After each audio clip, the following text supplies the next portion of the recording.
Celebrating 40 years of the Volkswagen Golf GTI, this of course is the Volkswagen Golf GTI Clubsport.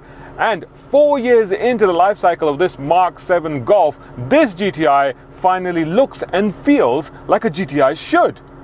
Whilst a regular GTI seems a bit embarrassed and certainly is low-key about its sporting aspirations, this Clubsport is about as bold as hot hatches get these days. It's got a massive spoiler on the back, a new diffuser, go faster stripes, and of course red highlights. Those are crucial. And a far more aggressive front bib, seemingly now with claws out to get you should you be in front of this car. It's got an increase of 30 brake horsepower over the regular GTI from its 2-litre turbocharged 4-cylinder, which now puts out 261 brake horsepower, giving it a 0 to 100 time of 5.9 seconds. But there's a dirty little secret.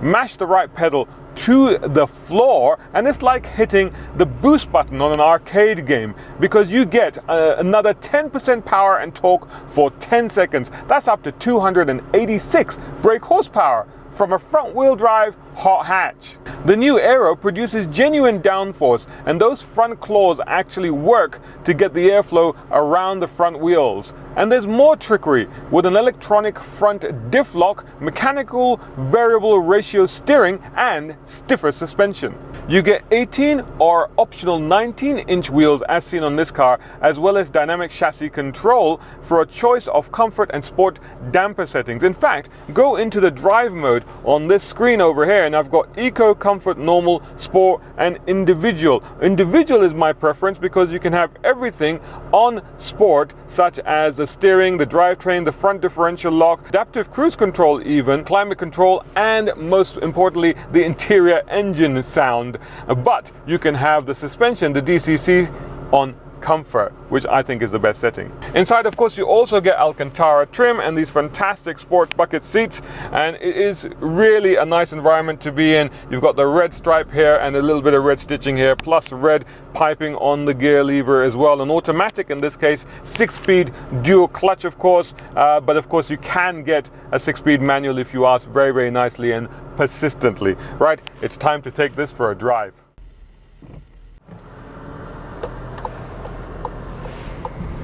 So what we'll do is, what mode are we in now?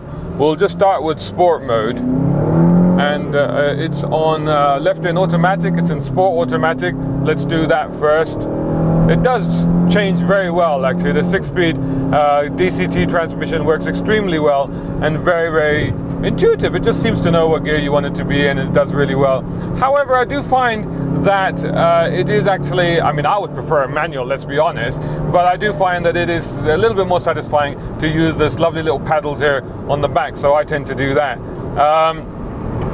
Like I said, the ride is very, very good, all things considered. This is a stiffer setup than the regular GTI, but on the road, when you have the ACC, or the DCC rather, sorry, dynamic chassis control in comfort setting, it's actually very good. It's very smooth, it's very poised, good control. On this sort of stuff, maybe it's better to have it on sport, but I've been using it on individual mode, as I said, with everything set to sport, including this engine noise, which you can hopefully just about hear, except for the suspension, which I've had in comfort. Over here, it seems appropriate to have the suspension back in comfort. So, like I said, using the manual shifts, one of the things you find about this car, front-wheel drive, that incredible limited slip at the front, this fantastic steering is incredibly accurate and surprisingly faithful to what it's doing. Okay, there isn't an enormous amount of fuel, but there is enough to tell you what is going on, and those wheels at the front are doing a fantastic job of digging in and just getting you round. And it kind of pivots a little bit. It does that wonderful thing of just pivoting around on its central axis a little bit. So here we go, let's drop it down into third and throw it into this right on the throttle. You know, oh, it just changed up there by itself because it does have a fallback even though it's in manual. So once again, going uphill, pushing it into second around here, grip, grip, grip, grip, grip, no understeer, just changed up again before I anticipated it. No understeer at all that you can detect. You know, you're looking for the understeer, you're waiting for it to happen, but it's not happening, you know. And even there, you know, you just get, you know, just slightly too fast into the right, and you just get a little bit of body correction there for you just to pull it back in again. You almost probably heard the tires chirp there a little bit. but an incredible amount of confidence. Fantastic brakes. You can really lean hard on those brakes with a lot of confidence and know that they are going to look after you.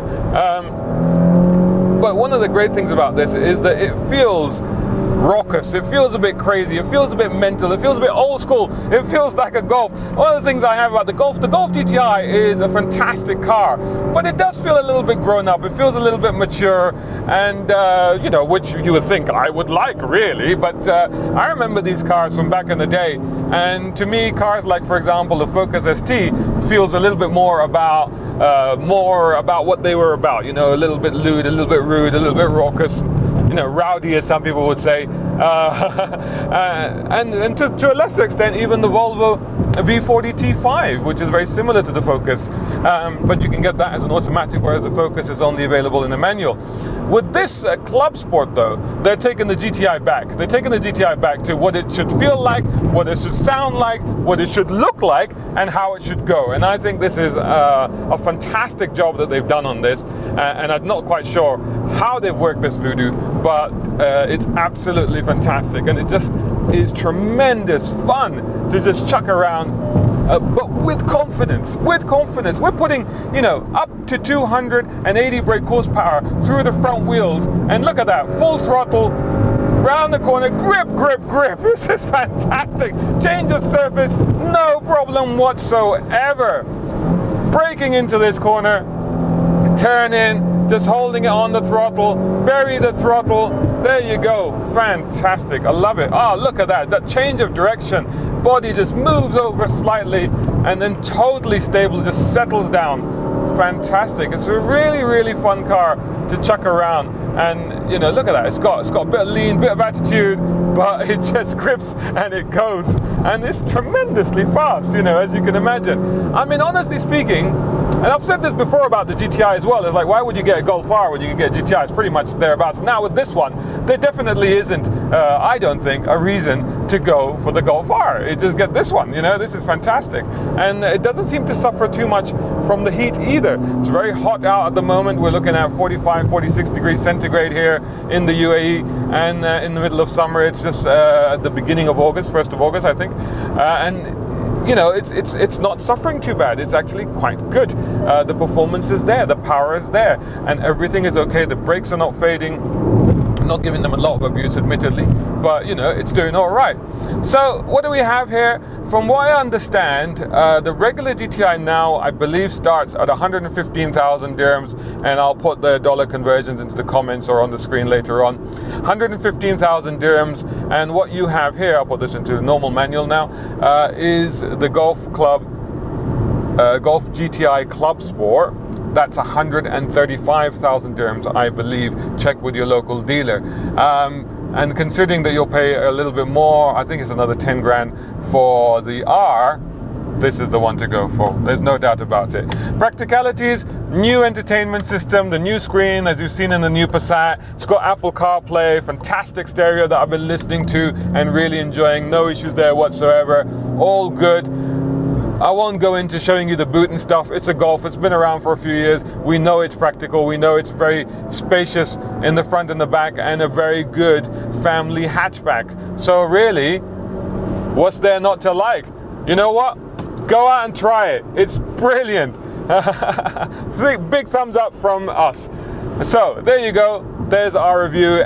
For any further details, for a further review, check out, of course, motoringme.com, and do, of course, go and look for us on all social media, on Facebook, where we do a lot of stuff, on Instagram as well, and on Twitter. You can just search for Motoring Middle East, and the same goes for YouTube, where you can find us as Motoring Middle East. And if you're watching this on YouTube, then please do like, share, and subscribe. Thanks so much for watching. Until the next one. Which gives you a choice of suspension settings from comfort to sport. In fact, if I go into the, and I've turned the car off, what a moron.